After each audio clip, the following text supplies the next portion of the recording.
Autoridades presentes, señoras y señores, muy buenos días. El Centro Latinoamericano de Políticas Económicas y Sociales de la Pontificia Universidad Católica de Chile, CLAPES-UC, les da la más cordial bienvenida al seminario Empleo en Chile, claves para recuperar el dinamismo del mercado laboral. Saludamos al señor Felipe Larraín, director CLAPES-UC, profesor titular de Economía UC y exministro de Hacienda. De manera muy especial, saludamos al señor Tomás Rau, ministro del Trabajo y Previsión Social, quienes en pocos minutos realizará una presentación. Y a los panelistas, señor David Bravo, director Centro UC de Encuesta y Estudios Longitudinales, señor Luis Eduardo Escobar, director Fundación Chile 21, consultor independiente, señora Andrea Tocman, economista jefe Quiñenco, miembro del Grupo Política Monetaria y consejera de SOFOFA, señora Carmen Cifuentes, investigadora CLAPES-UC. Nos distingue además con su presencia la ministra de la Secretaría General de Gobierno, señora Mara Cedini, el diputado de la República, señor Sebastián Cristofanini, la subsecretaria de la Mujer y la Equidad de Género, señora Daniela Castro. Agradecemos también la presencia de autoridades universitarias, académicos, representantes y autoridades del sector público y privado, y a quienes están en esta oportunidad de manera presencial y, por supuesto, a quienes nos siguen vía streaming. La invitación es a participar con sus preguntas y comentarios a través del código QR que se les entregó al ingreso, y quienes están online a través del chat de la transmisión. A continuación, el señor Felipe Larraín, director de CLAPES-UC, nos entregará unas palabras de introducción.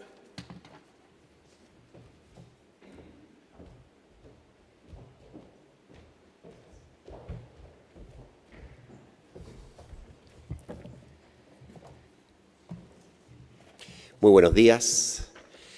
Es un gusto enorme para CLAPES-UC poder abordar un tema de tanta importancia como el que vamos a conversar hoy día. Vamos a conversar sobre el mercado laboral. Queremos conversar, comentar, analizar qué es lo que está pasando en nuestro país con las cifras laborales, que ayer estuvieron de gran novedad porque se dieron a conocer las últimas cifras trimestrales. Quiero comenzar agradeciendo la presencia del ministro de Trabajo y Previsión Social. Éramos colegas, pero ahora usted es autoridad, ministro, don Tomás Rau. El director del Centro UC de Encuesta y Estudios Longitudinales, David Bravo. El director de la Fundación Chile 21, Luis Eduardo Escobar. Economista jefe de Quiñenco y miembro del Grupo Política Monetaria, consejera de SOFOFA, doña Andrea Tocman, y la investigadora de CLAPES-UC, doña Carmen Cifuentes, que es quien lleva el tema laboral. Nos distinguen además con su presencia la ministra secretaria general de Gobierno, doña Mara Cedini, a quien le damos una muy cordial bienvenida, y la subsecretaria de la Mujer y Equidad de Género, señora Daniela Castro. Saludo también a todos quienes nos acompañan en esta aula magna y a quienes también están siguiendo esta transmisión vía streaming. Antes de comenzar con el tema, algunos que no conocen esta sala a veces vienen aquí al aula magna Manuel José Irarrázaval y pierden la oportunidad de mirar hacia el lado y hacia arriba. Yo sugiero que lo hagan porque esta es una de las salas más lindas que tenemos en nuestra querida Universidad Católica. Algunos dicen que es la sala más linda que tenemos en la universidad. Bueno, hoy nos convoca un tema central para el desarrollo económico y social de Chile, el estado actual de nuestro mercado laboral y, sobre todo, los desafíos que enfrentamos hacia adelante. Los datos de empleo conocidos recientemente confirman una tendencia que se ha venido consolidando en los últimos años, específicamente desde 2022. El mercado laboral chileno no solo está estancado, sino que presenta señales claras de deterioro. Y esto no es menor porque el empleo es el principal canal a través del cual el crecimiento económico se traduce en bienestar para las personas y es la forma más clara de movilidad social. En el trimestre móvil, diciembre 25 a febrero del 26, la tasa de desocupación se ubicó en 8,3%, prácticamente sin variación respecto de hace un año. Este nivel no solo es elevado en términos históricos, recordemos que entre 2010 y 2019 el promedio fue cercano al 6,9%. O sea, estamos a una brecha importante de prácticamente 1,5 puntos respecto de ese promedio. Pero además refleja una persistencia preocupante. Llevamos ya casi 3 años con una tasa de desempleo sobre el 8%. Pero más allá del nivel del desempleo, lo realmente preocupante es lo que está ocurriendo debajo de la cifra de desempleo. En primer lugar, la creación de empleo es débil. Si bien en 12 meses se generaron 95.000 puestos de trabajo, esta cifra representa una clara desaceleración respecto de periodos anteriores y, más importante aún, ha sido apenas suficiente para absorber el crecimiento de la fuerza laboral. De hecho, cuando miramos las cifras ajustadas por estacionalidad, observamos incluso una destrucción de empleo reciente en el margen. Esto nos lleva a un segundo punto clave: la calidad de los empleos que se están creando. Hoy, el dinamismo del mercado laboral no proviene del empleo formal, sino todo lo contrario. Las cifras dadas a conocer ayer indican que el 91% de los nuevos puestos de trabajo corresponden a trabajadores por cuenta propia y asalariados informales. Esto significa que el ajuste del mercado laboral está ocurriendo a través de empleos más precarios, con menor protección social, mayor volatilidad de ingresos y menor productividad. En contraste, el empleo formal privado, el principal motor de creación de empleo de calidad, no solo no crece, sino que se contrae. En el último año, los asalariados privados formales disminuyeron en más de 50.000 puestos de trabajo. Este deterioro es consistente con los registros administrativos. A diciembre de 2025 había cerca de 73.000 cotizantes menos en el seguro de cesantía en comparación con diciembre de 2022. Asimismo, 2025 registró el mayor número de despidos por necesidades de la empresa desde 2020, en plena pandemia. Este es probablemente uno de los signos más preocupantes del momento actual. Estamos viendo una recomposición del empleo hacia segmentos de menor calidad, lo que tiene implicancias directas sobre los ingresos, la seguridad económica de los hogares y las perspectivas de crecimiento del país. A esto se suman otros indicadores que refuerzan el diagnóstico de deterioro. Por ejemplo, el desempleo de larga duración, proporción de desempleados que llevan más de un año buscando trabajo, alcanza el 18% del total, su nivel más alto desde inicios de 2022. Esto refleja que no solo enfrentamos dificultades en la creación de empleo, sino también problemas de reinserción laboral. Asimismo, el subempleo continúa aumentando. La tasa global de subutilización laboral, que incorpora no solo el desempleo, sino también el trabajo parcial involuntario. Hay gente que quiere trabajar tiempo parcial, pero esto estamos hablando del trabajo parcial involuntario. La fuerza de trabajo potencial alcanza niveles cercanos al 22%, los más altos en varios años. Esto es clave porque muestra que el problema del mercado laboral no se limita a quienes están desempleados, sino que también afecta a quienes tienen empleo, pero en condiciones insuficientes. Asimismo, da cuenta de dificultades más profundas asociados a fenómenos de carácter estructural. Cuando analizamos la demanda por trabajo, los indicadores también son consistentes con este diagnóstico. El índice de avisos laborales de Internet, ahora se conoce como IALI. Así que cuando ustedes escuchen IALI, es el índice de avisos laborales por Internet, que calcula mensualmente el Banco Central, se encuentra en niveles históricamente bajos, mientras que las expectativas empresariales de contracción siguen en terreno pesimista, de contratación.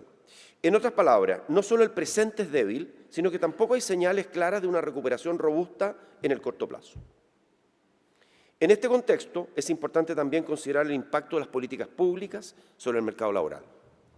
Medidas como la reducción de la jornada laboral a 40 horas o los aumentos sostenidos del salario mínimo muy por sobre la productividad, responden a objetivos legítimos, como mejorar la calidad de vida de los trabajadores. Sin embargo, la evidencia, incluyendo el análisis de nuestro respetado Banco Central en septiembre pasado, sugiere que estos cambios han tenido efectos negativos sobre la contratación.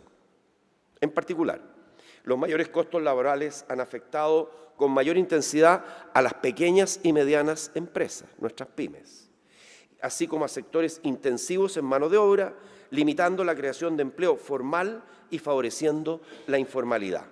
Esto nos lleva a un desafío más profundo, el de la productividad y la capacitación. Por eso, la presentación del ministro y el panel que le seguirá nos van a aportar muy valiosos elementos en este debate. Muchas gracias.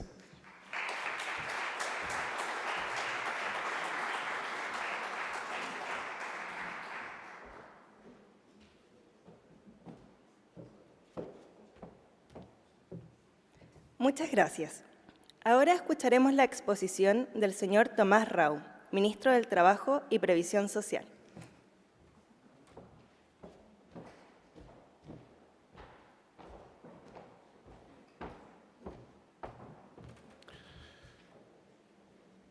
Felipe, ¿hay un clicker?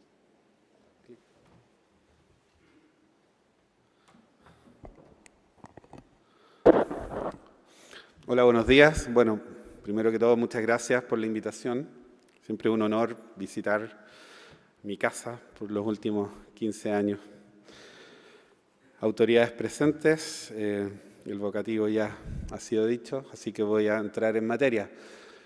Después de esa introducción del profesor Larraín, voy a intentar de aportar elementos nuevos y algunas notas de optimismo, quizás, al final, Felipe. Los desafíos del mercado laboral los graficó bastante bien Felipe. Tenemos una tasa de desempleo sobre 8% por 38 meses consecutivos, ¿sí? Está en 8,3, significa que hay 862.000 personas buscando trabajo y no lo encuentran, cuya duración en la búsqueda de trabajo es de 7 meses y medio aproximadamente. Si nos vamos a la última crisis, porque nadie podría decir que en el fondo estamos en recesión, ni mucho menos, ¿cierto? La pandemia tuvo sus efectos, pero ya han pasado bastantes años, ¿cierto?, después de la pandemia. Pero si retrocedemos en el tiempo y queremos ver cuándo estuvimos con una tasa de desempleo tan alta como la que tenemos ahora, bueno, vamos a la crisis subprime, 2008-2009, pero ahí estuvimos 20 meses, ¿sí?, con la tasa sobre 8%. Es decir, casi la mitad de lo que está ahora. Tenemos una economía que está creciendo en torno al 2% hace ya una década, si no más. Y como mencionaba Felipe, tenemos una brecha de género y de distintos grupos. Por ejemplo, en género tenemos una tasa de 9% en el caso de las mujeres, que supera el 10% en algunas regiones. No así en el caso de los hombres, que es un 7,8%. Y si nos vamos a jóvenes de entre 18 y 24, esas tasas son absolutamente mayores, 22%, llegando sobre el 25% en las mujeres entre 18 y 24 años. Es decir, 1 de cada 4 mujeres busca trabajo y no lo encuentra. ¿Es una situación aislada o es algo común de la región, por ejemplo? Quizás estamos sobre reaccionando a esta cifra de un 8,3%, la verdad es que no. Chile lidera las cifras de desempleo tanto en Latinoamérica como en los países de la OECD. Estamos top 2 en Latinoamérica y estamos top 5 en la OECD, ¿sí? Nos hemos también informado con la última que hace en 2024 que los ingresos laborales vienen cayendo, sobre todo en los últimos deciles de la distribución de ingresos, ¿sí? Es decir, la capacidad para generar ingresos laborales de estos deciles es menor que la que era en otros años, lo cual es un problema. ¿Por qué? Porque básicamente la única forma consistente de superar la pobreza es vía empleo, como ha dicho el presidente. No hay mejor política pública que el pleno empleo. Tenemos que considerar también que han habido, como dijo Felipe, alzas en los costos laborales que han impactado de forma distinta a distintos tipos de empresas. vamos a ver que al menos las pymes lo están pasando bastante mal en términos de generación de empleo. Les adelanto, llevan destruyendo empleo las pymes 1 año y medio. Las únicas empresas que están generando empleo hoy en día son las grandes empresas. Entonces, voy a mostrar una serie de gráficos para ilustrar un poquito más esto que hemos estado contando, y si me pongo muy latero me avisan y me apuro, ¿sí? Esto es lo que ocurrió en los últimos años en Chile en materia de empleo, ¿sí? La línea azul básicamente representa los puestos de trabajo en el eje de la izquierda. Antes de la pandemia teníamos cerca de... No, perdón. Estoy buscando la lucecita. ¿Dónde está la lucecita? No tiene lucecita. Bueno, ahí está. No se ve, ¿no? Ya, bueno. Bueno. Vemos que está en torno a 9 millones, se destruyeron 2 millones de empleos y se empezó a recuperar paulatinamente sin nunca tocar la línea roja. ¿Qué es la línea roja? Es un contrafactual. ¿Qué es un contrafactual? Es qué hubiese sucedido con el empleo si hubiésemos mantenido la misma tasa de ocupación que había antes de la pandemia. Es un ejercicio que han hecho muchos economistas. Aprovecho de saludar a David Bravo, que también es alguien que nos ha presentado esta evidencia. Y la diferencia que se ve ahí es algo así como 180.000 puestos de trabajo. ¿Qué quiere decir eso? Para tener la misma tasa de ocupación que había antes, necesitamos todavía generar 180.000 puestos de trabajo más. Es una meta móvil que se nos va corriendo y que parece que nos cuesta cada día más llegar.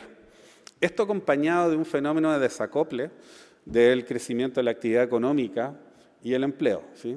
La línea naranja es el IMASEC, que es un índice que está en base 100 al año 2019, y la línea azul es el empleo, también es un índice que está en base 100 al 2019. Como ven, van creciendo de la mano, ¿cierto? Más actividad económica, más empleo, pero algo pasa en la pandemia que se desacopla, ¿sí? Si bien las tendencias tienden a coincidir, salvo en el último periodo, hay un desacople importante, ¿sí? Porque en el fondo tenemos menos empleo que lo que teníamos antes y la línea naranja nos muestra que hemos recuperado la tendencia de crecimiento. Como dije, hay mucha heterogeneidad. Las líneas rojas corresponden a la tasa de desempleo femenina por región y las líneas azules a la masculina por región. Tenemos regiones como Biobío, Valparaíso y Atacama con tasas de desempleo femenina sobre 10%, ¿sí? Que es un número bastante alto. Obviamente, por el lado derecho tenemos algunas regiones que les va mejor, sin duda, ¿sí? Aysén, Los Lagos, Magallanes, pero si se fijan, prácticamente en todas las regiones, prácticamente en todas, quizás salvo Magallanes, la tasa de desempleo femenina siempre es más alta que la masculina. Cuando vamos a informalidad, la informalidad nos ceja, estamos en 26,5%, subió 0,4 puntos porcentuales respecto a 12 meses atrás, lo cual habla, si es que uno junta informales dependientes, cuenta propia, son como 2,5 millones de trabajadores. También vemos que las mujeres, en el fondo, tienden a tener trabajos informales en mayor proporción que los hombres. Lo que mencionaba también hace un rato, los ingresos laborales, como porcentaje de todos los ingresos que recibe un hogar, han venido cayendo. La línea azul en el panel de la izquierda es básicamente el primer decil de ingresos o el más pobre, que si se dan cuenta viene cayendo hace tiempo y esa caída se exacerba ya en los últimos años, ¿sí? En otros está relativamente estable y en otros se ve también alguna caída. En el panel de la izquierda están los 4 deciles menores de ingresos y en el panel de la derecha, por un tema de escala, preferimos colocar los 6 restantes. ¿Es algo de Chile o es un fenómeno mundial? ¿Sí? Si uno ve los datos de la OECD, estamos en la parte alta, ¿sí? Estamos quintos en desempleo, después de Colombia, que estamos muy cerquita, Suecia, España y Finlandia, ¿sí? El promedio de la OECD está en algo así como 5%, nosotros estamos sobre 8%. Cuando uno va a Latinoamérica estamos en el segundo lugar, después de Colombia. Y si uno ve la trayectoria, si uno ya toma incluso toda Latinoamérica y el Caribe y ve una serie de tiempo, podemos ver que la línea roja es el desempleo, la tasa de desempleo que tiene Chile, y la línea azul es el promedio de toda Latinoamérica y el Caribe. Como se puede ver, solíamos tener una tasa menor al promedio hasta la pandemia. ¿Y qué ocurre después? Si bien empezamos a bajar fuertemente, como lo hizo toda la región, en algún momento se produce un desacople nuevamente, el año 2022, en el cual la tasa de desempleo en Chile ha crecido, en los últimos 4 años ha crecido de un 7,5, si es que uno mira justo el último trimestre móvil, que es diciembre de 2025, febrero de 2026, se mueve 4 años atrás, ha crecido de un 7,5, 7,7 a este 8,3, mientras el de la región cae. Entonces, no podemos achacar a factores externos, hay algo interno que nos está haciendo tener un comportamiento diferente al de los otros países. Los jóvenes, ya lo mencioné, tenemos una tasa de desempleo juvenil 22%, es alta o baja respecto, por ejemplo, a otros países de la región, o en este caso de los países de la OECD, es más bien alta, ¿sí? El desempleo juvenil es estructuralmente más alto que el promedio de la población. Eso es así. ¿Por qué? Porque se están recién incorporando al mercado laboral, a veces hay un desalineamiento entre habilidades requeridas por el mercado y las que tienen los jóvenes, pero si vemos, estamos también en la parte muy alta de desempleo juvenil. Y esta es la trayectoria del desempleo juvenil ya mirando Chile en los últimos años, donde la línea roja es el de las mujeres, ¿sí? Que ya supera el 25%. ¿Sí? El de los hombres está un poquito más abajo del 20%, hay una brecha de 5 puntos ahí. Y por último, les dije que tenía muchos gráficos, pero digo para ir redondeando ideas, no hemos logrado recuperar la tasa de ocupación que había antes de la pandemia. Estamos rezagados también respecto a otros países. ¿Y qué significa la tasa de ocupación? Es básicamente personas ocupadas, ¿cierto?, sobre todas las personas en edad de trabajar, ¿sí? Y esa está en 57,1 hoy en día según el INE, eso es a fin del 2025. Era 58,2 antes de la pandemia. Ese punto son personas que no tienen un empleo hoy en día. Y acá quizás me quisiera detener porque también, como introdujo Felipe hace un rato, hay distintos tipos de empresas que generan empleo en Chile. Acá tenemos la variación porcentual del empleo en empresas de 200 o más trabajadores, que es la línea azul, y empresas de menos de 200, de 199 o menos, que es la línea roja. Como se puede ver, después de la pandemia hay bastante creación de empleo, se habían destruido 2 millones, ¿sí?, de puestos de trabajo. Pero esa creación de empleo empieza a decrecer y fíjense lo que ocurre en el último año y medio. En el último año y medio tenemos a las micro, pequeñas y medianas empresas básicamente destruyendo empleo. ¿Qué significa destruir empleo? Que tienen menos empleo que 12 meses atrás. Y eso no ocurre una vez, ocurre 15 veces en el último año y medio. Salvo un puntito ahí que está sobre la línea del cero. Salvo ese punto, es una tendencia bastante permanente. ¿Por qué es importante remarcar esta diferencia? Porque las pymes, sobre todo las micro y pequeñas empresas, son distintas a las grandes, ¿sí? Tienen una estructura de costos distinta.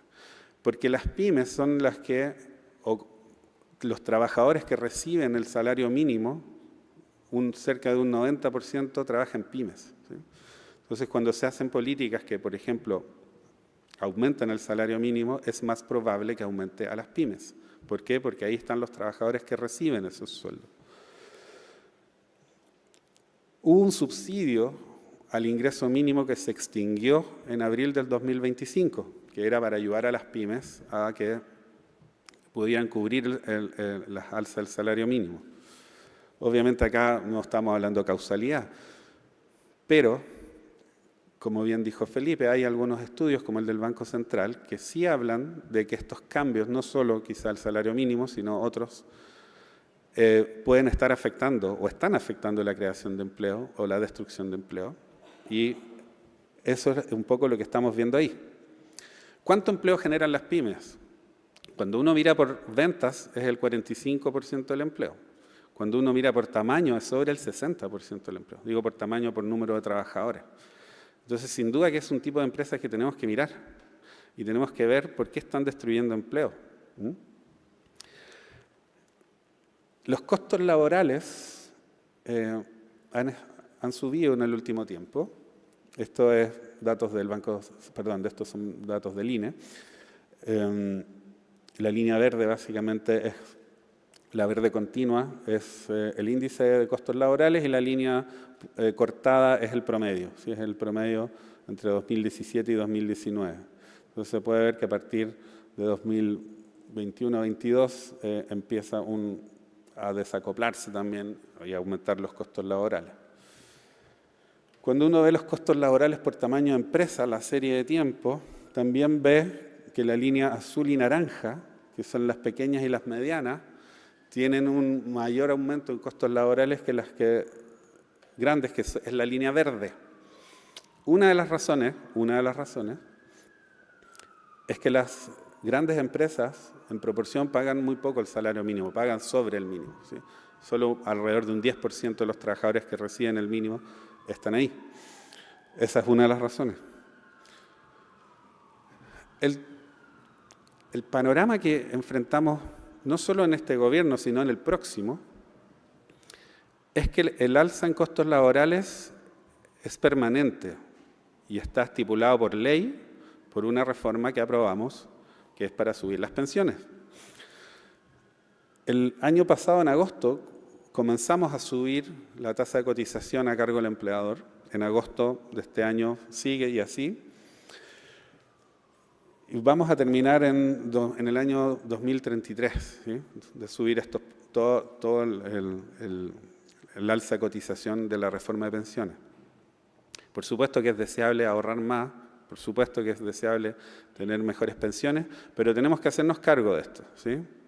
Lo que en economía nosotros llamamos trade-offs o relaciones inversas, ¿sí? En el fondo, para mejorar algo, de repente tenemos que sacrificar otra cosa. Y aquí el costo laboral va a aumentar, ¿sí? Si uno vuelve a este gráfico, sin duda que es una situación preocupante. Entonces tenemos que ver medidas de cómo hacemos que estos costos laborales no aumenten tan fuertemente o cómo podemos apaciguar ciertas alzas en los costos laborales. Por el lado de la demanda, Felipe hablaba de este índice de avisos laborales de Internet que está ahí. Lamentablemente ha venido cayendo, si bien ya se estabilizó, si se fijan, es un índice que es en base 100 en el año 2017. Entonces, respecto al 2017, las empresas están posteando menos avisos laborales que 8 o 9 años atrás. Y la destrucción de relaciones laborales por necesidades de la empresa ha llegado a las 500.000 relaciones laborales terminadas por necesidades de la empresa. ¿Cuántas se destruyen en Chile al año? Más de 2,5 millones, 2,4 millones. ¿Sí? Entonces esto es como un 20%, un 21% de las relaciones laborales son por necesidades de la empresa. Y no tengo gráficos acá, pero sabemos también que somos uno de los países con más alta rotación laboral, al menos en los países de la OECD, porque nuestros trabajadores cuando encuentran un trabajo lo pierden típicamente antes de los 12 meses.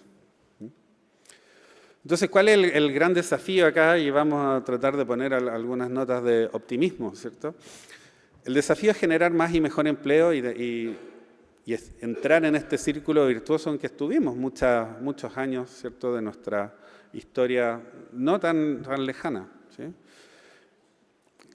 Como dije anteriormente, los empleos no se generan o lo pensé si no lo dije, no se generan espontáneamente. ¿Sí? Nosotros necesitamos echar a andar la economía, ¿sí? Necesitamos más inversión. ¿Y por qué? Pues sabemos que más inversión al final se traduce en más crecimiento económico, más y mejor empleo formal. El empleo formal es aquel en que permite la acumulación de capital humano, y la acumulación de capital humano permite mejorar la productividad y hace más competitivas a las empresas, lo cual genera más inversión y podemos entrar en este círculo virtuoso, ¿sí? Entonces, las medidas que como gobierno vamos a implementar no solo tiene que ver a una medida concreta en un mercado particular o para un grupo de la población. Primero tienen que ser medidas generales y después, obviamente, ir a atender ciertos grupos o sectores particulares. Por eso hemos anunciado el Plan Nacional de Reconstrucción, que son más de 40 medidas, agrupadas en 5 ejes. Que el primero es, obviamente, la reconstrucción física de las zonas afectadas por los incendios, no solo Biobío y Ñuble, sino también Viña del Mar, que lamentablemente han pasado años y esa reconstrucción no se ha logrado. Pero necesitamos una reactivación económica, ¿sí? Y esa reactivación económica la tenemos que lograr impulsando la inversión, el crecimiento, poniendo los incentivos para que eso ocurra, no para que eso no ocurra, ¿sí? Entonces, no solo tenemos que poner medidas económicas, sino también de reconstrucción institucional. Nosotros necesitamos que las instituciones cooperen para el desarrollo económico y social de nuestro país. Necesitamos orden fiscal y responsabilidad en el gasto. Hemos heredado un déficit estructural de 3,6%, eso es un hecho.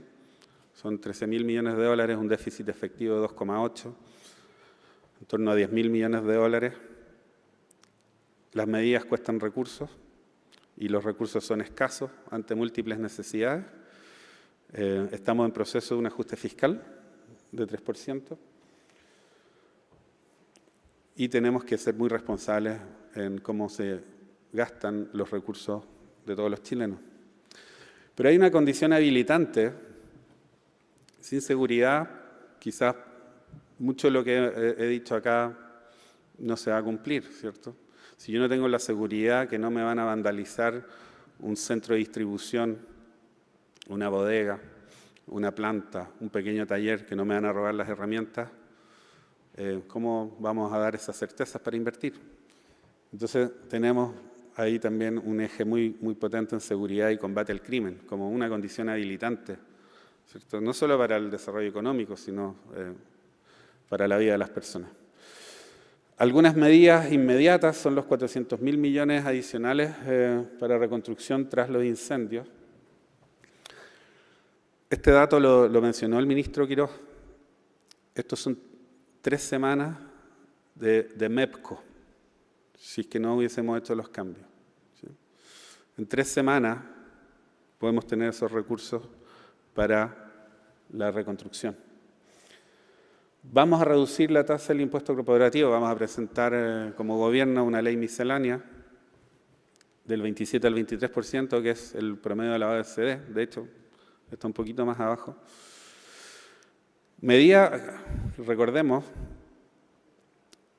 que estuvo presente en la gran mayoría de las candidaturas el año pasado.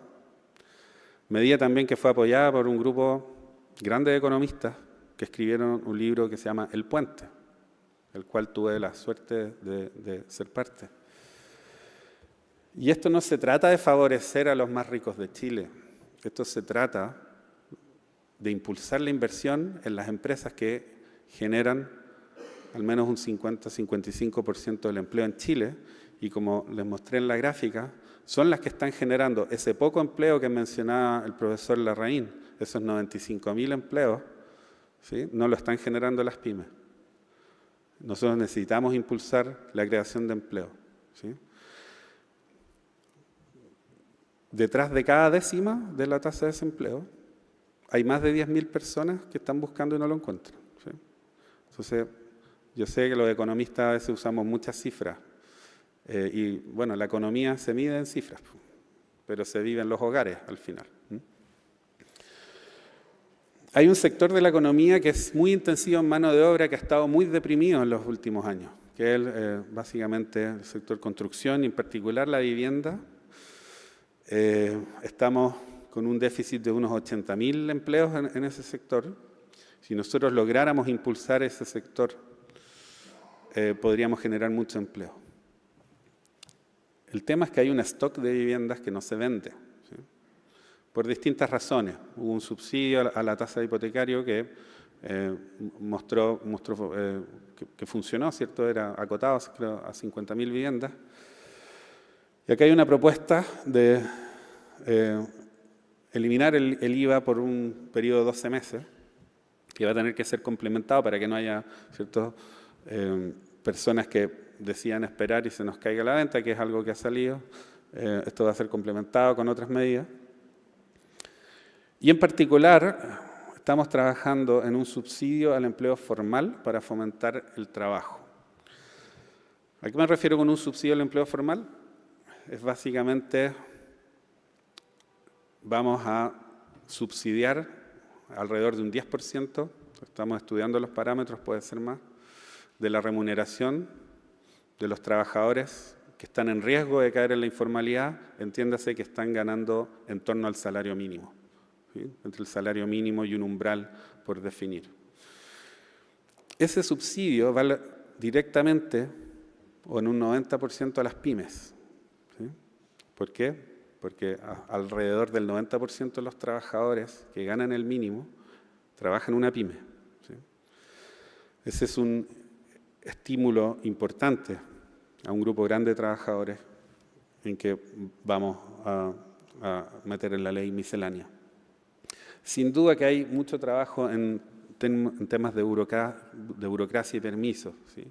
Se aprobaron un par de proyectos de leyes de permisos sectoriales, pero podemos hacer más, ¿sí? Podemos destrabar inversiones que ya estaban con todas sus aprobaciones, eso se hizo ayer, ¿cierto?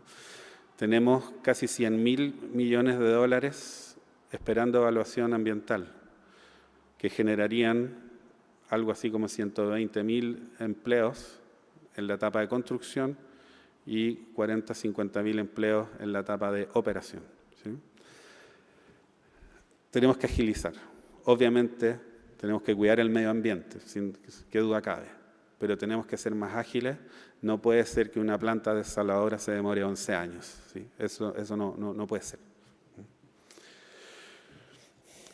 El empleo formal, como ha mencionado el presidente, es la mejor política social para superar la pobreza, para superar la exclusión. Necesitamos no solo generar más empleo.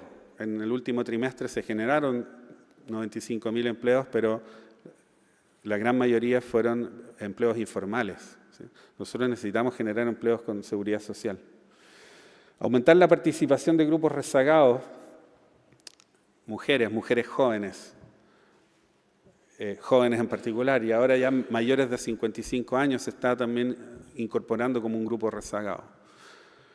Hay instrumentos, hay algunas medidas que podemos usar o que podemos promover, ¿sí? Por ejemplo, está el tema Sala Cuna, ¿sí? Nosotros hemos solicitado una ampliación de plazo acotado de una semana para poder lograr un proyecto que sea sostenible financieramente en circunstancias en que no tenemos muchos recursos, en que tenemos un déficit efectivo y un déficit estructural como el que les mencioné. Eso no solo va a fomentar la participación femenina, sino que va a eliminar una discriminación consagrada en el artículo 203, ¿cierto?, que hace que las empresas con 20 o más mujeres trabajadoras tienen la obligación de proveerse a la cuna, no así las con 19 o menos trabajadoras. Y eso obviamente hace la mujer número 20 para una empresa que está creciendo, obviamente hace saltar sus costos, ¿sí?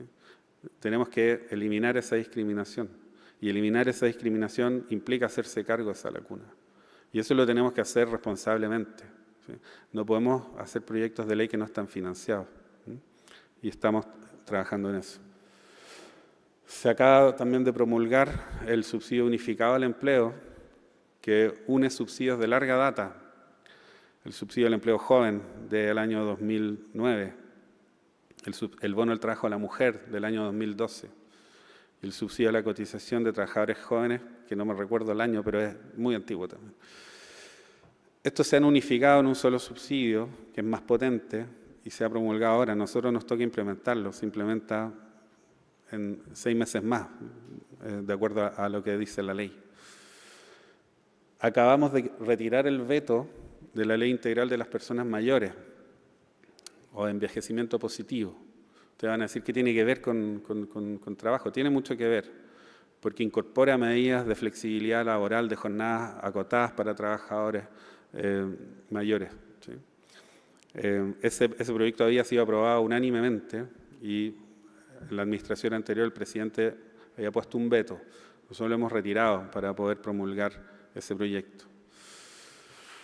Necesitamos aumentar la productividad porque acá, básicamente, los aumentos salariales que van de la mano de la productividad no generan problemas, ¿sí? No van a generar desempleo. El problema es cuando se desalinean los aumentos salariales a la productividad. Y sabemos que tenemos un problema también de larga data en temas de productividad y acumulación de capital humano. Por eso necesitamos trabajar no solo con el CENSE, que por supuesto que tenemos que trabajar con el CENSE, pero nosotros tenemos desafíos en infancia temprana, que siempre quedan fuera de la discusión, ¿cierto? Tenemos muy baja cobertura en educación preescolar, tenemos educación básica y secundaria con serios problemas, ¿sí? Tenemos analfabetos funcionales sobre el 50%, adultos que no pueden hacer cálculos matemáticos, que no pueden hacer aplicaciones simples de porcentaje o regla de 3, también más del 50%. Entonces, la verdad que tenemos un desafío gigante y aquí tenemos que articularnos, ya no solo el Ministerio del Trabajo, el Ministerio de Educación, el Ministerio de Desarrollo Social, por nombrar algunos. Yo sí que me alargué un poquito, así que déjenme terminar. Otros elementos que son muy importantes, certeza jurídica, empleadores y trabajadores. Nosotros como gobierno o como ejecutivo tenemos ciertas facultades para revisar regulaciones, dictámenes. Hay ciertos dictámenes que estamos revisando. ¿Y para qué los estamos revisando? Porque los dictámenes tienen que interpretar el espíritu de la ley.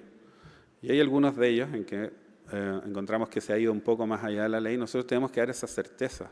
Si hay una ley, se tiene que cumplir y se tiene que interpretar al menos por el parte del regulador de la forma en que conserve el espíritu de la ley.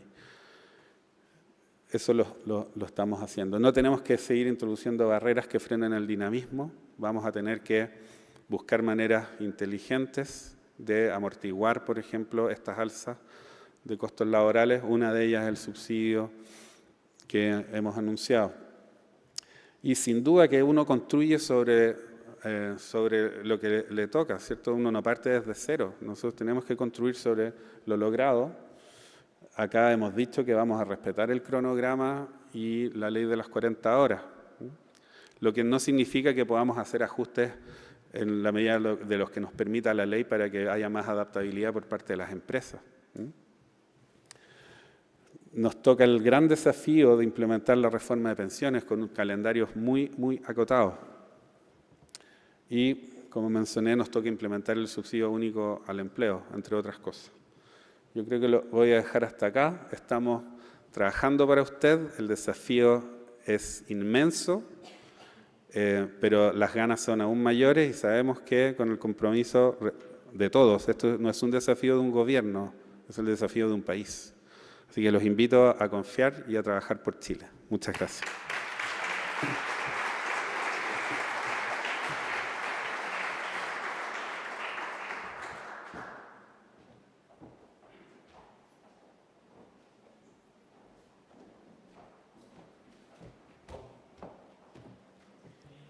Muchas gracias, señor ministro. Lamentablemente, por motivos de agenda, el ministro del Trabajo, Tomás Rau, debe retirarse en estos momentos para cumplir con otros compromisos. Daremos ahora inicio al panel de conversación, que será moderado por Carmen Cifuentes, investigadora de CLAPES UC. Invitamos a los panelistas a ubicarse en los asientos. David Bravo, Luis Eduardo Escobar, Andrea Tocman y Carmen Cifuentes. Bienvenidos.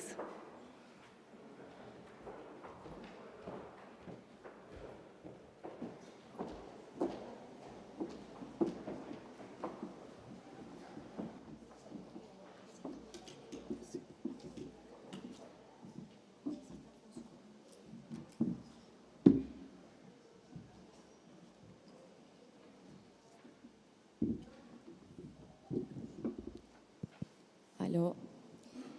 Bueno, parto por agradecer a nuestros panelistas, todos con mucho conocimiento sobre el tema que hoy día nos convoca, que, como bien mencionó Felipe y también Tomás, es uno de los principales desafíos económicos que enfrenta hoy día el país, que es cómo impulsar nuestro mercado laboral, que ha estado estancado por ya varios años. Entonces, vamos a partir por Andrea, después le va a seguir David y va a terminar Luis Eduardo con aproximadamente unos 7 minutos libres en donde ustedes nos pueden entregar una visión global de cómo está nuestro mercado laboral hoy, comentar la presentación del ministro para después pasar ya a las preguntas específicas. Así que, Andrea, bienvenida. Hola, muchas gracias por la invitación. Es un gusto estar acá. Esta sala es impresionante cada vez que uno viene, de verdad, la invitación de Felipe de mirarla, extraordinario. A ver, primero coincidir con el diagnóstico. O sea, la presentación tanto de Felipe como del ministro son bien claros en describir algo que estamos viendo de mucha debilidad en el mercado laboral, sobre todo en la generación de empleo, que se desacopla, es una palabra que usaron los dos, del crecimiento económico, que además es muy bajo. Entonces, es doblemente grave, ¿no es cierto? Tenemos debilidad de creación de empleo en un entorno de bajo crecimiento que no está generando empleo ni siquiera a la velocidad de ese bajo crecimiento. Eso nos pone en una posición muy compleja, tanto para enfrentar una coyuntura macroeconómica complicada que viene a raíz de un shock de oferta muy relevante que nos golpea a raíz de la guerra en el Medio Oriente, pero también, y también lo dijo el ministro, desafíos estructurales que hemos conversado en varias ocasiones y que no se van a ir y nos siguen golpeando, que tienen que ver con desafíos tecnológicos, demográficos, de equidad, distribución, etc. Si yo miro las cifras y hago un doble clic, y aprovechando que estamos en la universidad, lo que me parece que está más rezagado y que tiene efectos más permanentes, cicatrices económicas relevantes para nuestros desafíos futuros, tiene que ver con el desempleo y la destrucción de empleo del grupo más joven en el mercado laboral. Yo no me centro en el que estaba en el gráfico, que es el juvenil definido hasta los 24 años, que es bastante alto, sino más bien qué pasa con ese que tiene 25 a 34 años, ese que salió de la universidad, que hoy día está buscando trabajo, que tiene muchos menos trabajos ofrecidos a través de las plataformas digitales, pero además que se le exige que tenga entre 3 y 5 años de experiencia. No sé si ustedes tienen algún pariente que está hoy día buscando trabajo, eso es lo que dicen todos los avisos.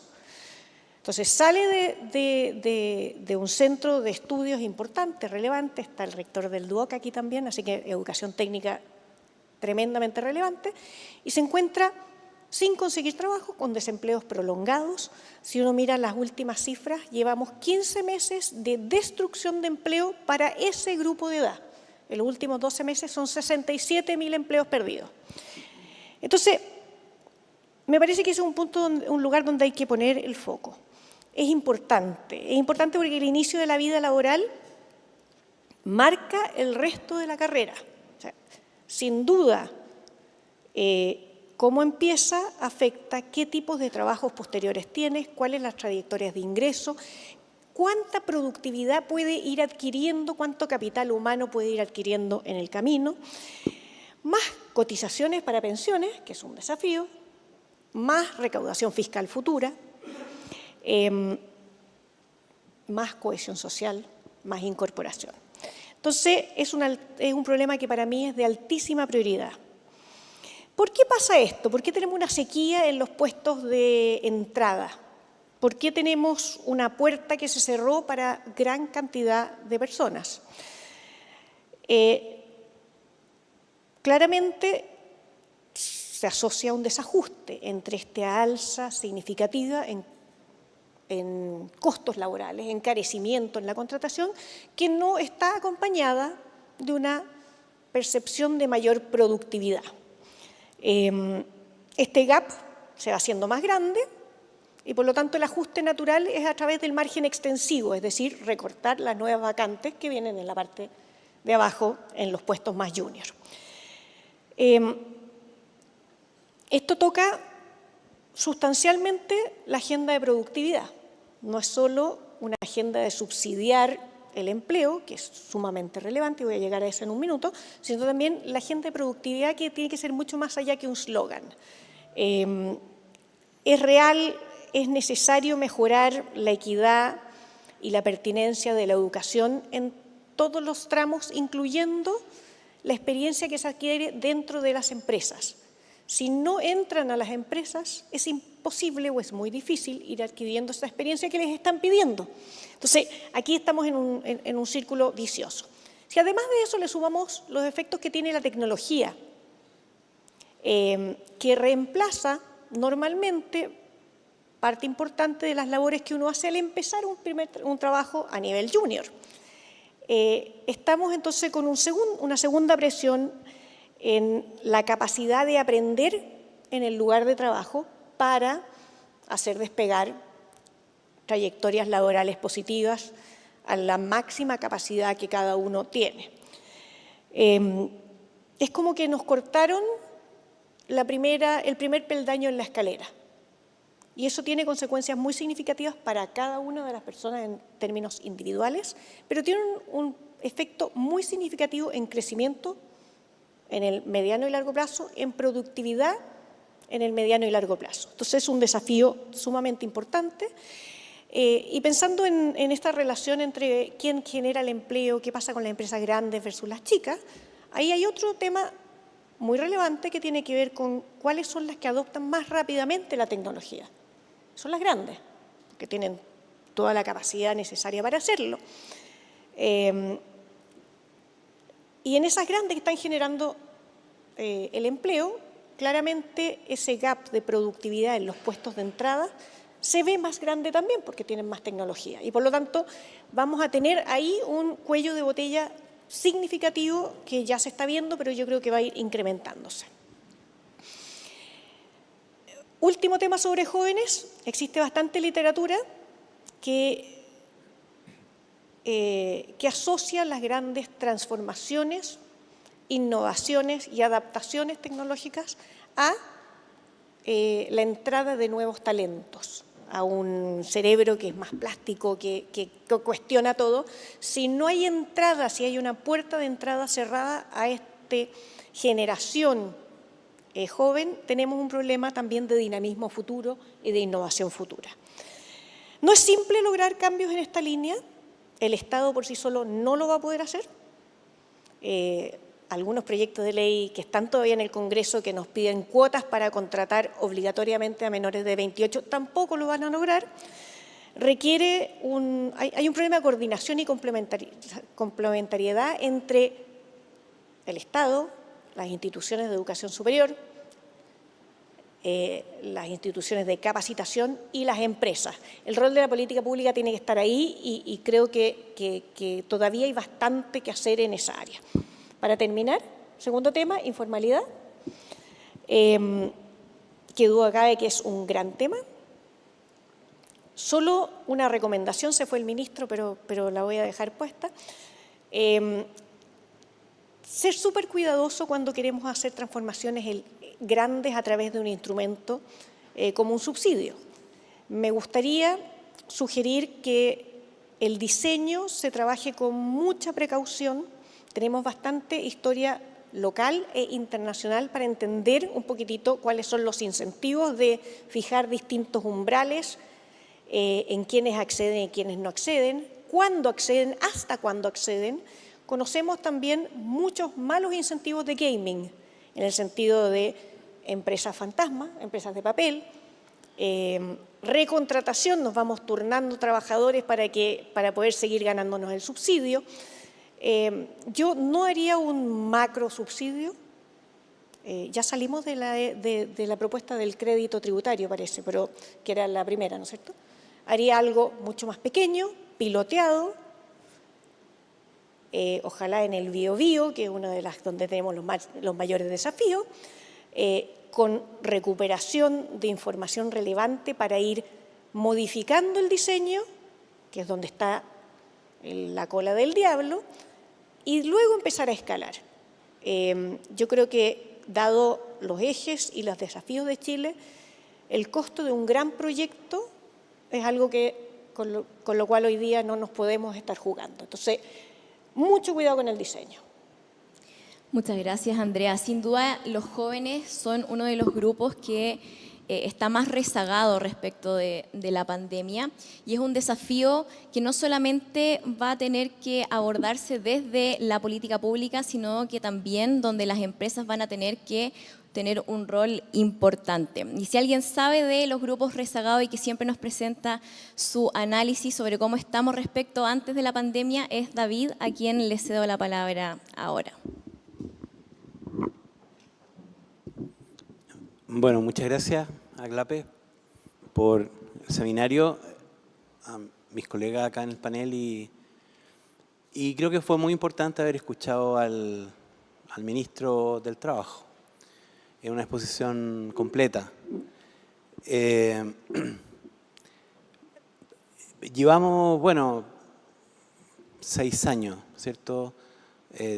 Desde el último dato que dio el INE, justo antes de la pandemia, ¿cierto? Que no estuvo contaminado por la pandemia, y por lo tanto 6 años de este rezago en el empleo es como una crisis que no logramos recuperar. Y yo valoro bastante que sea el Ministerio del Trabajo el que en esta oportunidad formalmente diga lo que se ha dicho acá. Porque buena parte de este tiempo, ¿cierto?, lo que hemos tenido más bien ha sido una mirada muy autocomplaciente sobre la situación del mercado laboral, que está mala desde que partió la pandemia y no ha logrado recuperarse. Hoy día ya estamos contando los meses, ¿cierto?, que llevamos 38 meses con tasas del 8%, etcétera, pero digamos en estricto rigor es una recuperación que ya no se justifica que se haya alargado tanto, y tiene que ver un poco con el foco.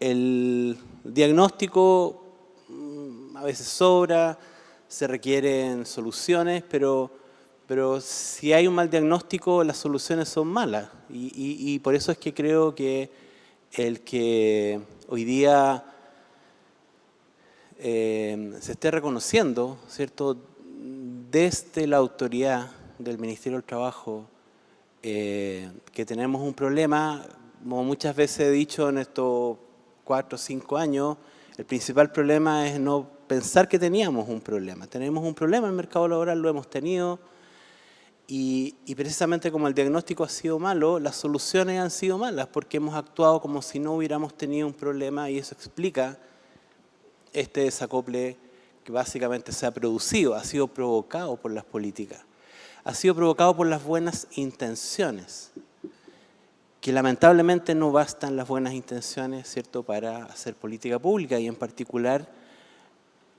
las buenas intenciones generan malas políticas cuando no están acompañadas de las herramientas adecuadas. Lo otro que me gustó también de mirada del ministro fue, ¿por qué hacemos esto? Esto lo hacemos precisamente porque deberíamos tener el foco en las personas, en aquellas para las cuales el mundo del trabajo es prácticamente todo, ¿cierto? Son los ingresos, es la calidad de vida. Esa es la vocación de las políticas públicas, debiera estar ahí. Y también me gustó que vinculara cosas que a veces no se vinculan. Por ejemplo, nos preocupamos del tema de seguridad o nos preocupamos del tema del crecimiento, la inversión o la permisología, digamos, cómo se facilitan las cosas. Sí, es como, no es para simplemente tener un ambiente de negocio, ¿cierto? Sino en verdad tiene que ver con empleo. Al final, la otra cara de todo esto es el mercado laboral. Lo que estamos mirando como resultado del mercado laboral, que han sido muy insatisfactorios, es la cara que no queremos ver y la que nos gustaría que se pudiera transformar. No digo que los discursos transformen los números, pero hay un elemento importante que por lo menos quería señalar. Después de haber estado monitoreando el mercado laboral por largo tiempo, mirándolo entre distintos gobiernos, creo que hace la diferencia el por lo menos saber dónde estamos y a dónde queremos ir. No quiero repetir otras cosas que se han mencionado, creo que son todos los temas importantes. Jóvenes, por cierto, personas sobre 55 años y más, muy rezagadas en el mercado laboral. Esto que dice Andrea, entre 25 y 34 años la tasa de desempleo es sobre 9%. En 25 y 34 años es altísima, ¿no? Entonces hay mucho que hacer en esta materia. Creo que en esto hay que actuar con lo que se tiene y con las urgencias que se tengan. Primero, tratando de no cometer errores, que es básicamente seguir alimentando esta escalada de costos. Me gustó mucho el gráfico. He venido hablando mucho sobre el tema también de las pymes desde hace mucho tiempo. El tema de las pymes es aún más agudo porque incluso si uno lo mira respecto a la situación previa a la pandemia, las empresas medianas tienen un comportamiento bien distinto a las pequeñas y las micro. En realidad, el grueso del impacto ha estado en las microempresas y en las pequeñas empresas. O sea, es mucho más agudo todavía si es que uno hiciera ese gráfico que se mostraba ahí. Entonces, una política que cuide lo que se hace en el mercado laboral es también una política pro-pyme, ¿no? de manera directa. Por último, creo que hay mucho que hacer. También me gustaría que dentro de este paquete de medidas que esperamos, ¿cierto? Esperamos ver cuál es el contenido, creo que eso es algo bien relevante que podamos conocer luego. Conocer los detalles del subsidio que se está planteando para poder dimensionar cómo va a pegar positivamente, esperamos, ¿cierto? Pero creo que también hay muchas cosas que se pueden hacer con un sentido de urgencia y de emergencia. Hoy día hay herramientas y sí preocupa que, como mencionó también el ministro, hay regiones donde los indicadores son malos, son muy malos, y son malos hace tiempo. En la región de Ñuble, la región de los lagos, etcétera. Podemos empezar a nombrar. La región metropolitana está en un poco mejor pie, depende del indicador. Y entonces sí, como dice Andrea, tal vez hay muchas herramientas que se pueden activar, tal vez, ¿cierto? A nivel de regiones, de manera tal de que podamos también empezar a tener resultados relativamente rápidos. Me parece que una de las principales acciones, a pesar de que nadie esperaba que esa medida se fuera a implementar, la negociación por rama, pero el haber despejado esa incertidumbre, creo que es muy relevante. Iba a significar básicamente dar un golpe adicional a las pymes. O sea, creo que ese verdaderamente era un experimento que no era necesario. Y creo que eso lo compartía el gobierno anterior, porque de hecho presentó el proyecto muy encima, ya prácticamente al salir. Así que bueno, tengo harta expectativa de lo que se puede hacer. Es el momento de mirar las acciones, ¿cierto? Y eso es lo que tenemos por este lado, tenemos expectativa pienso, un mejor diagnóstico. Muchas gracias, David. Yo también creo que es un gran paso reconocer que hay un problema, porque sin duda una condición necesaria para empezar a solucionar un problema es reconocer que este existe, así es que en ese sentido estamos todos expectantes a ver cómo vamos a solucionar este problema y con qué medidas. De hecho, quiero entrar en un ratito al tema de los subsidios, pero antes le vamos a dar la palabra a Luis Eduardo. Muchas gracias, Carmen. Muchas gracias a CLAPES por la invitación. Es un gusto estar aquí. Felipe siempre nos pasea de sala en sala cada vez que tenemos alguna reunión y así he ido conociendo la Universidad Católica. Yo no estudié aquí, desde luego. Así es que gracias por el turismo académico.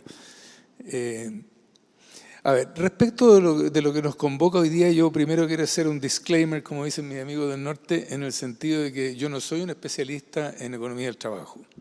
Yo toda mi vida me he dedicado a la macroeconomía, más bien. Y ahí hay algo bueno, y durante todos los años en que, desde que volví a Chile hace más de 20 años, siempre he escuchado de que hay un problema laboral, de que hay un problema con las pymes en relación al tema laboral, de que hay problemas de capacitación, de que el aumento de la productividad es muy bajo, etc.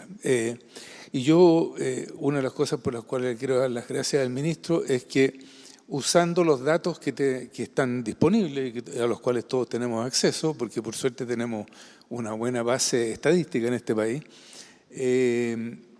podemos estar de acuerdo en cuáles son los números. Por lo menos sabemos, digamos, dónde están los problemas, qué es lo que pasa con las diferentes tasas de desempleo. Me gustó mucho, tal vez por razones personales, me gustó mucho de que el ministro también hiciera alusión a la gente de mayor de 50 o 55 años que tienen problemas para acceder al desempleo y que no son solo los jóvenes.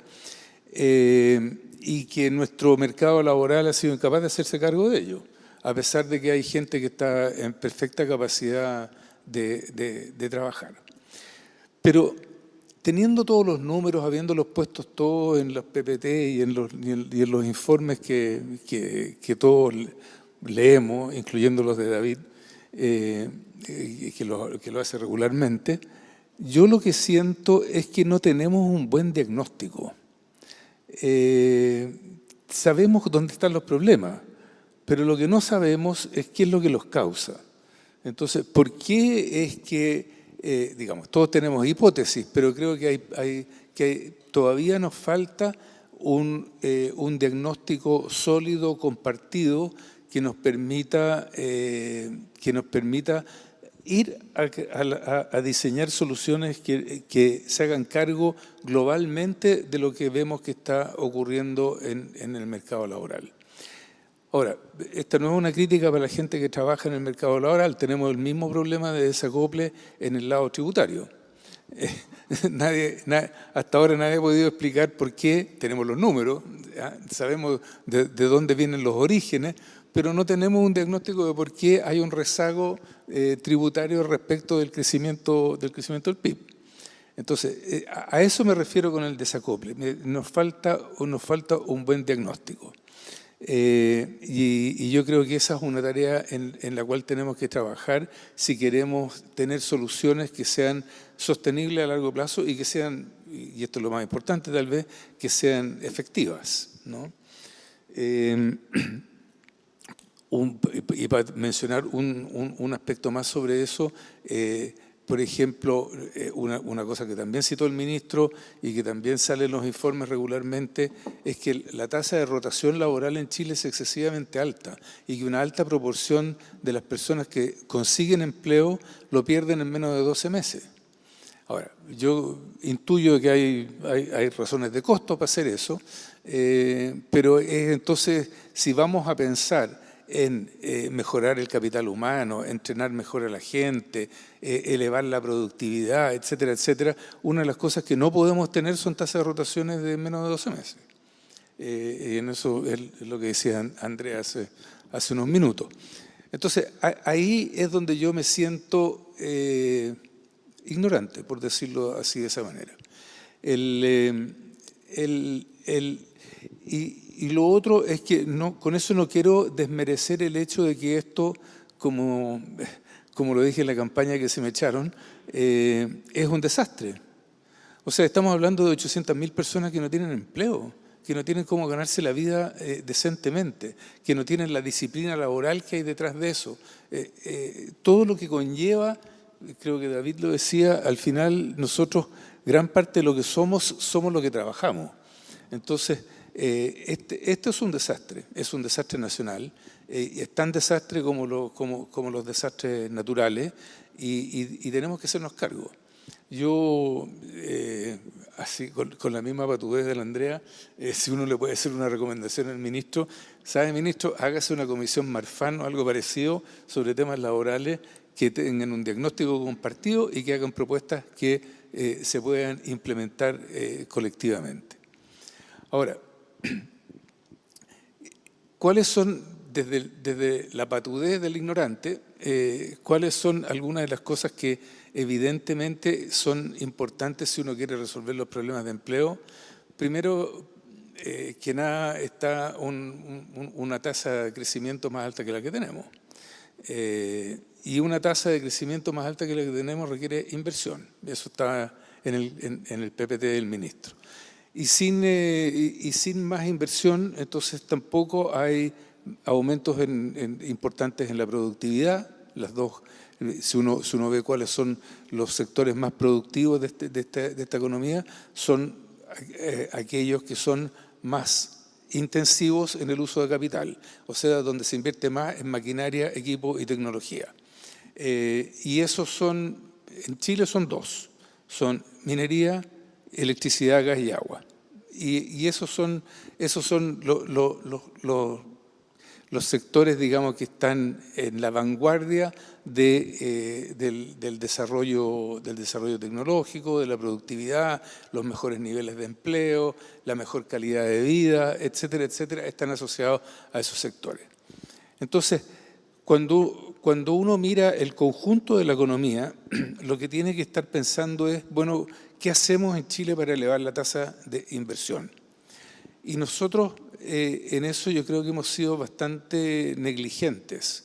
Y negligentes en el sentido de que no nos hemos hecho cargo de nuestra propia historia económica reciente. Si uno mira la llamada década de oro, o sea, de fines de los 80 hasta fines de los 90, lo que uno observa es que el gran impulsor de la economía fue el sector minero.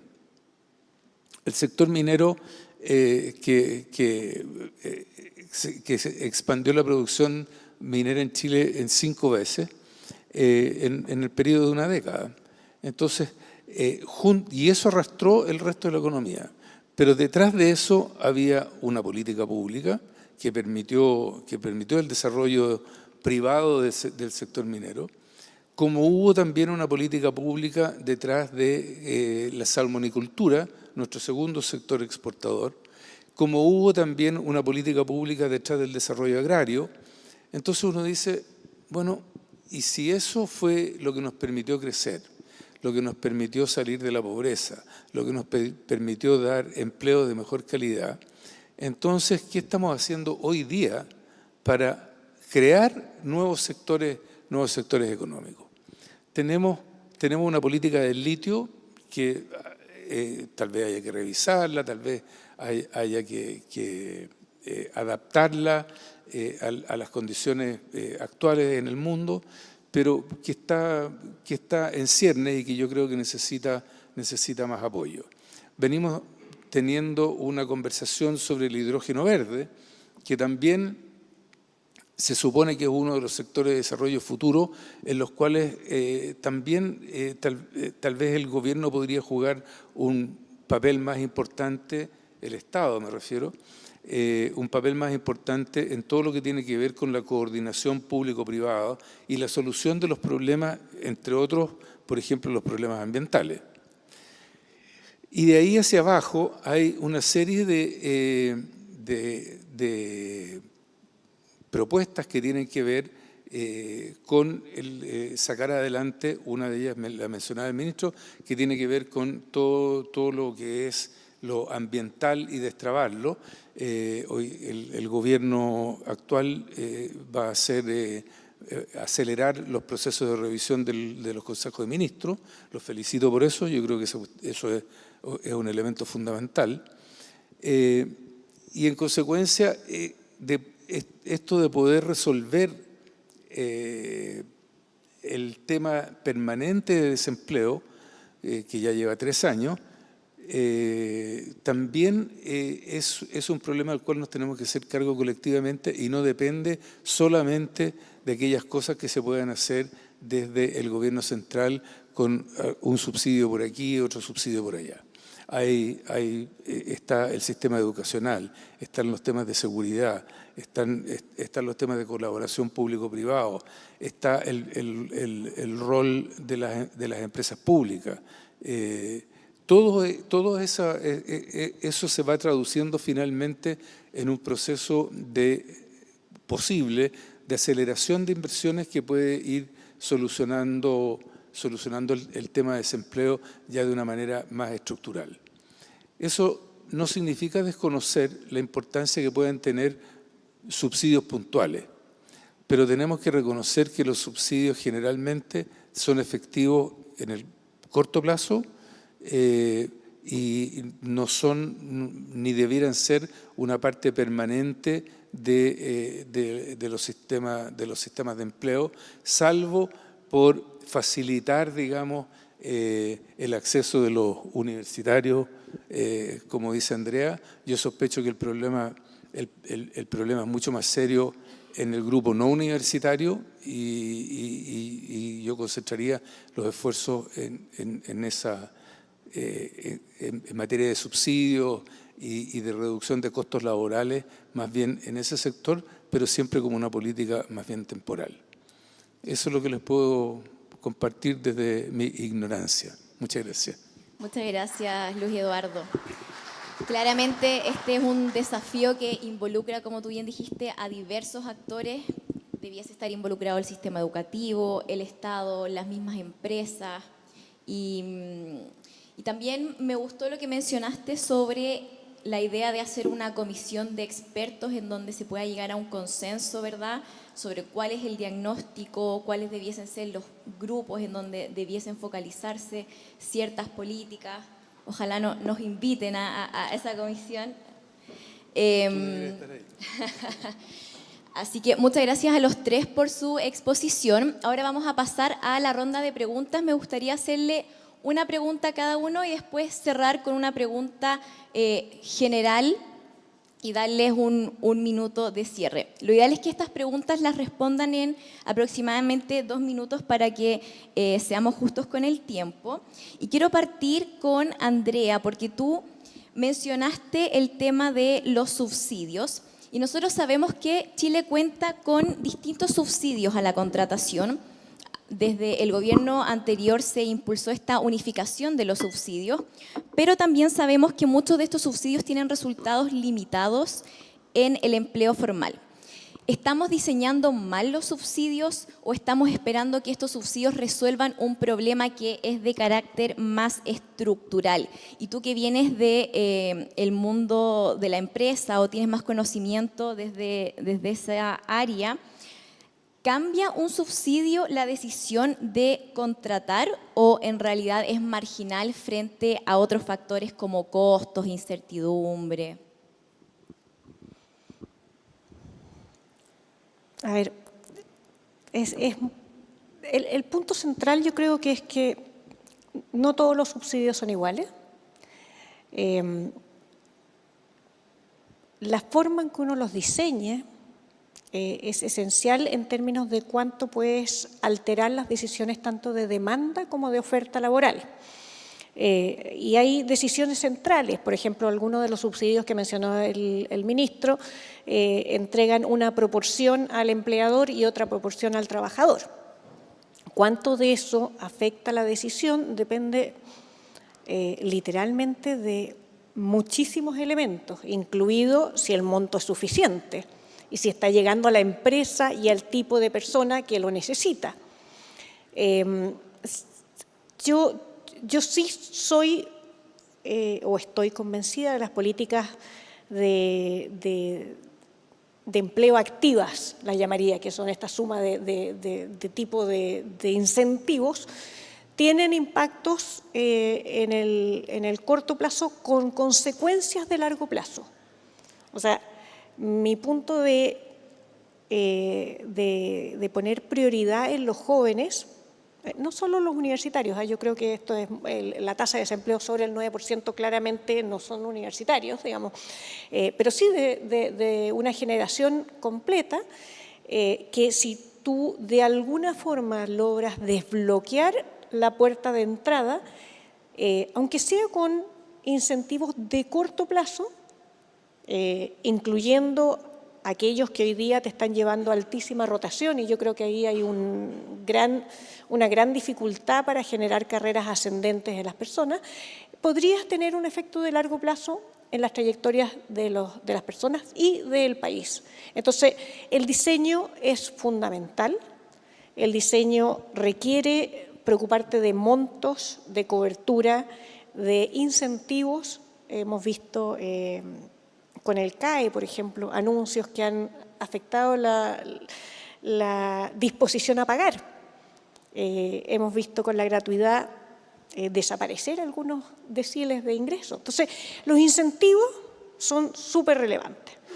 Por último, nomás, en esto es que hay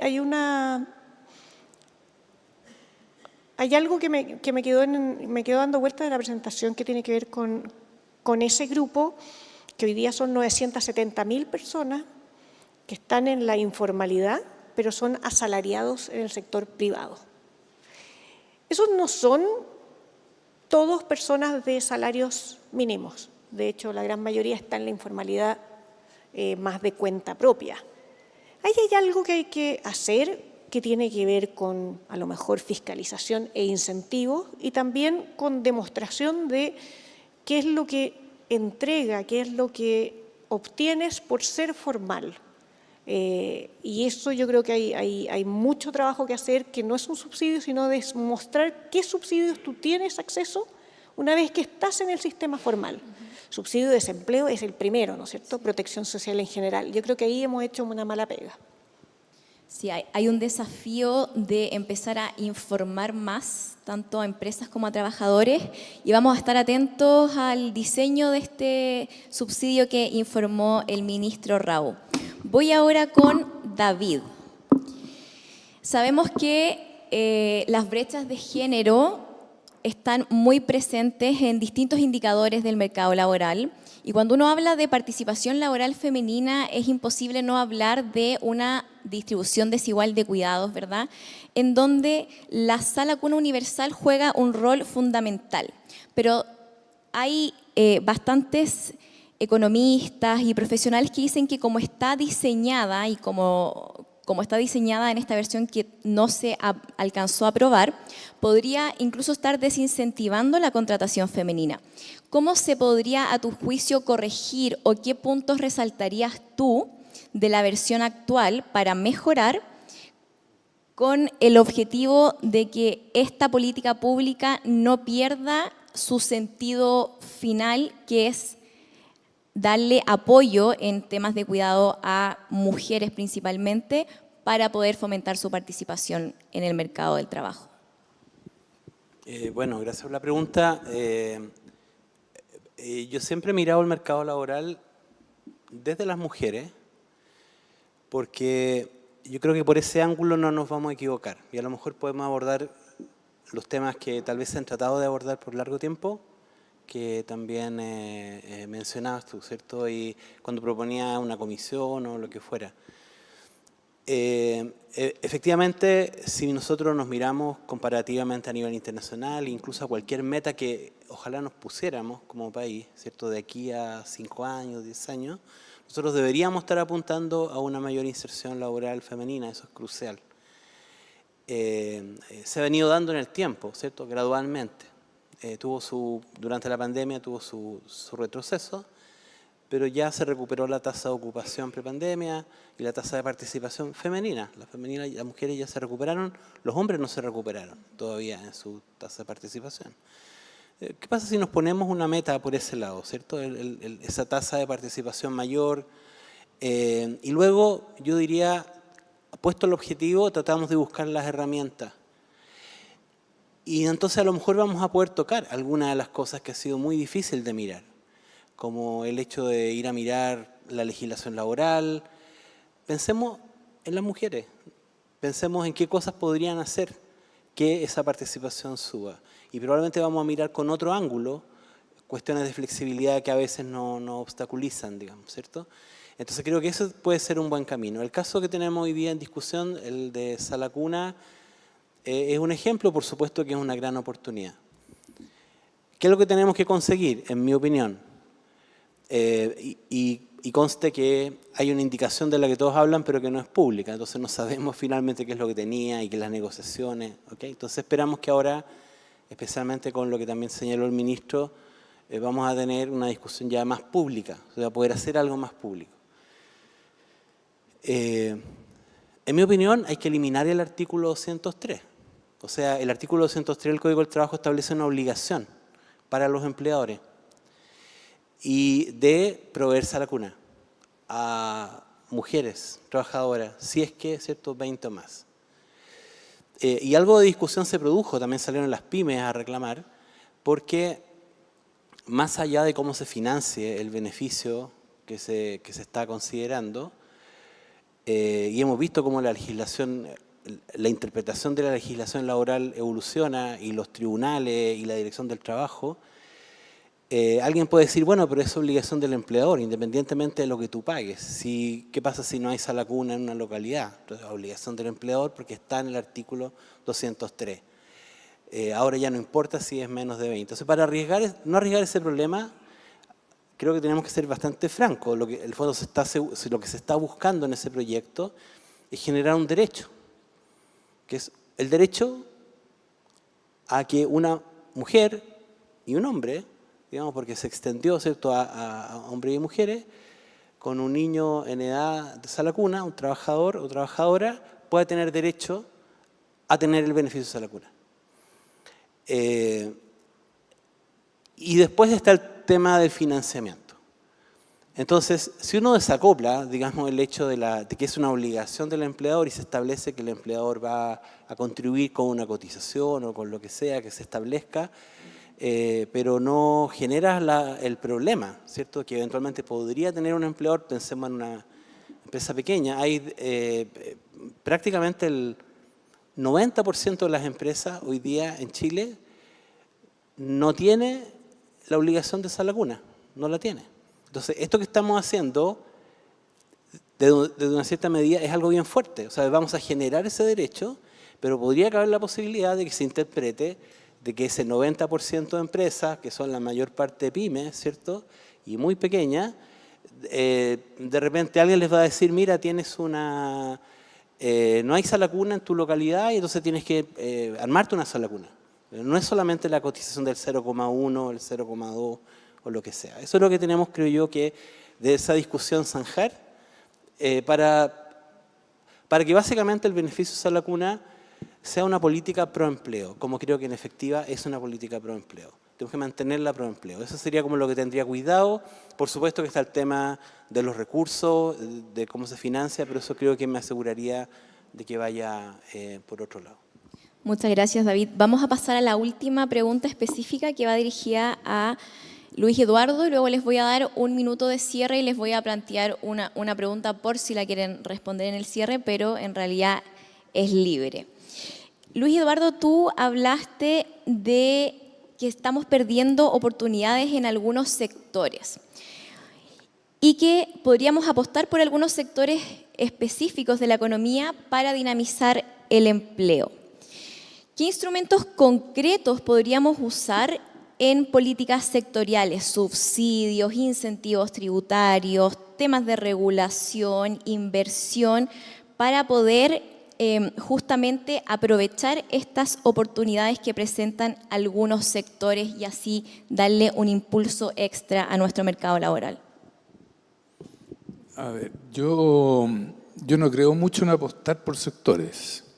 Creo que más bien lo que hemos observado en Chile es que hay ciertas actividades como el litio o como de forma mucho más incipiente, mucho más rezagada el hidrógeno verde, que están en la discusión mundial y para las cuales hay expresiones de interés específico en Chile por parte de empresas tanto extranjeras, grandes, muy grandes algunas, como empresas más pequeñas de capitales nacionales.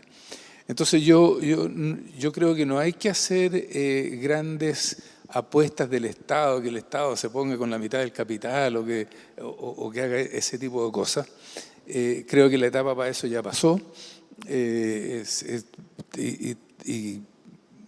en lo personal creo que fue útil. Creaciones como empresas como la ENAP, COPEC, ENAMI, etcétera, muchas de las cuales hoy día son privadas por lo demás. Entonces, creo que hay conversaciones que se pueden tener respecto de ciertos temas. Y lo otro tiene que ver con destrabar lo que son oportunidades que ya identificó el sector público o el sector privado. Por ejemplo, yo estuve en la empresa portuaria de Valparaíso y que lleva 14 años tratando de obtener todos los permisos ambientales para poder llamar a una licitación internacional para ampliar el puerto. Ampliar el puerto de Valparaíso significa crear 1.250 trabajos permanentes adicionales. ¿Ya? Ampliar San Antonio, desde luego, es de otro orden de magnitud, pero ahí hay 1.250 empleos en una región y en una ciudad como Valparaíso que se caracteriza por tener una tasa de desempleo más alta del país. Entonces, yo no digo de que tenga que salir el gobierno a promover determinadas actividades. Muchas de las actividades ya han sido identificadas por parte del sector privado y de lo que se tiene que hacer cargo el aparato del Estado es de asegurarse de que esas oportunidades se puedan materializar. En otros casos, como dice David, hay que ponerse metas. Si uno no se pone metas, en realidad no va a pasar nunca nada porque nadie sabe para dónde íbamos, ¿no? Pero en general muchas de estas cosas tienen que ver con conversar, con entender, ir a sentarse con una SOFOFA y la SOFOFA te pasa una lista así, mira, estos son mis problemas. Tú vas a bienes de capital, ¿cómo se llama? ¿Consejo de bienes de capital? No es consejo. La corporación. La corporación de bienes de capital, ¿ya? Y ellos te pasan una lista y ahí hay 98.000 millones de dólares de inversiones posibles en Chile. Entonces, ese es el tipo de conversación que hay que tener. O sea, no hay que inventar el agua tibia en esta cuestión. Ahí está la información. El tema es convertir la información en un diagnóstico y en una propuesta, y con esa propuesta hacer políticas que sean eficaces para alcanzar los objetivos. Eso es más o menos lo que tú decías, ¿no? Perfecto, o sea, tenemos que aprovechar las oportunidades que han sido identificadas y promover a través de menos regulaciones y de otras políticas el que se pueda aprovechar dicha oportunidad. No, yo no he dicho menos regulaciones, ojo. Menos permisología. Yo lo que dije es que fueran más eficientes. Pero disculpa, Luis Eduardo, pero sí estamos de acuerdo en que el tema regulaciones, permisología, sí es algo de lo cual hay que hacerse cargo, ¿no es cierto?, para aprovechar ciertas oportunidades y poder es uno de los aspectos, sin duda. Perfecto. Sí. Bueno, ahora vamos a ir con el minuto de cierre. Quizás podrían mencionar, si es que ustedes tuviesen que escoger, lo cual es bastante difícil, pero una prioridad o en qué les gustaría enfocarse para recuperar el dinamismo del mercado laboral, o más bien tema libre, ojalá cortito. Partamos con, sigamos con el mismo orden, vamos a partir con Andrea, luego David y finalmente Luis Eduardo.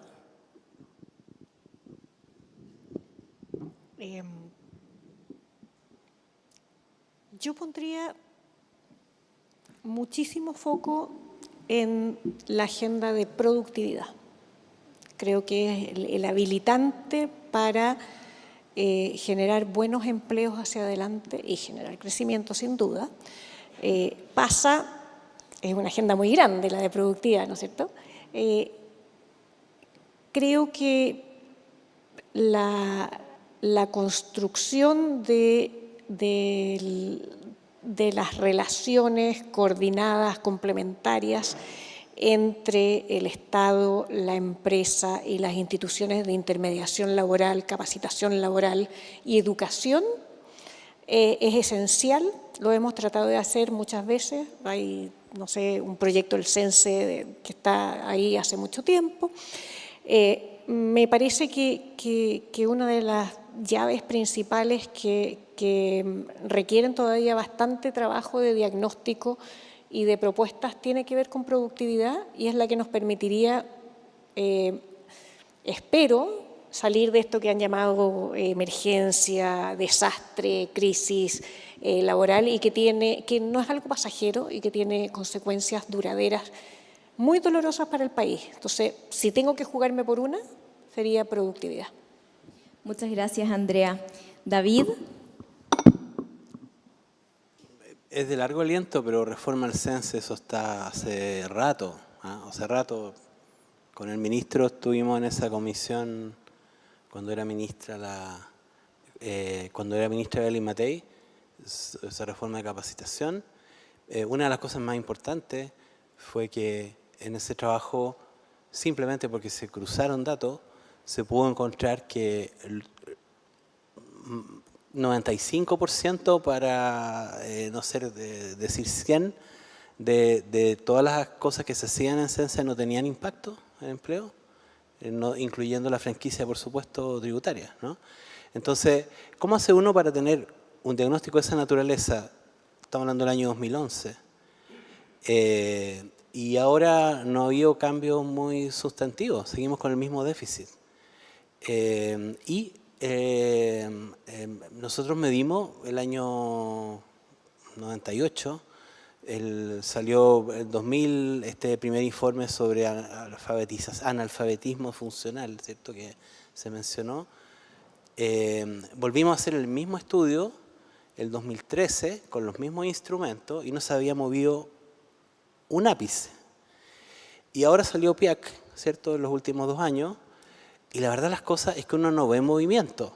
Había expectativa en el año 98 que con la mayor educación, cobertura educacional, mayor educación superior, hubiéramos movido la aguja, ¿cierto? Eso no cambia. Entonces, es una evidencia demasiado fuerte y que explica a lo mejor también temas de productividad. Hoy día, además, en la época de la inteligencia artificial y con el impacto que pueda tener. Entonces, hemos perdido mucho tiempo.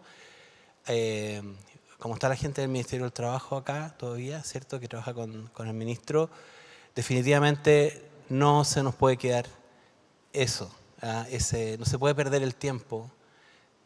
Algo se puede hacer, en particular si se empieza a hacer a comienzos de un gobierno. Ya en el último año, si ustedes preguntan en general a todos los que han sido ministros del Trabajo, todos les van a decir que trataron de hacer una reforma al CENSE, pero que se dieron cuenta al final de su periodo que era algo importante. Entonces, generalmente no alcanza. Entonces, ahora es el momento. Muchas gracias. Muy importante hacerse cargo de los sistemas de capacitación. Muchos de ellos tienen varios componentes obsoletos, así que gracias ahí, David, por el punto. Luis Eduardo, el minuto de cierre. Bueno, como ya la audiencia se habrá dado cuenta, mi énfasis está más bien en 2 aspectos. Uno que tiene que ver con la inversión. O sea, sin mayor crecimiento y sin inversión no hay más empleo. Y a pesar de todas las deficiencias que tenemos en el sistema educacional, que son muchas y yo las comparto, la verdad es que cuando hemos invertido más y hemos crecido más, hemos tenido tasas de desempleo más bajas. Excepto por el desacople raro que tenemos ahora, que seguimos creciendo el 2% y la tasa de desempleo está pegada. Eso también ocurrió, corrígeme si me equivoco, a fines del 98 con la crisis asiática, ¿no? Que tuvimos un periodo como de 5 años en las cuales la tasa de desempleo también se quedó pegada muy alta. También, claro, ese era un elemento, sin duda. Y lo otro tiene que ver con la combinación educación-capacitación. Lo de la capacitación yo creo que es clave y que ayudaría tal vez a resolver uno de los problemas que planteó Andrea al inicio, en el sentido de decir, mire, ¿sabe qué más? Aquí hay como una barrera que hay que romper para que la gente joven pueda entrar a las empresas, pueda adquirir experiencia laboral. Y lo otro, en materia de educación, un ministro muy amigo mío dijo una vez, bueno, primero nos preocupamos de que los gallos vayan a la universidad y estudien, y después nos preocupamos y que vayan a las escuelas y estén en las escuelas, y después nos preocupamos de la calidad de la educación. Y la verdad es que en los últimos 20 años, 25 años, ha pasado bien poco en materia de calidad de educación y nos hemos perdido en una discusión que tiene poco que ver con romper esa barrera. Muchas gracias, Luis Eduardo, gracias, David, gracias, Andrea. Al menos estamos todos de acuerdo que si bien el desafío es bastante complejo, todos queremos recuperar el dinamismo de nuestro mercado laboral. Así que muchas gracias por compartir con nosotros sus ideas, su análisis y obviamente los dejamos invitados a seguir nuestros próximos seminarios.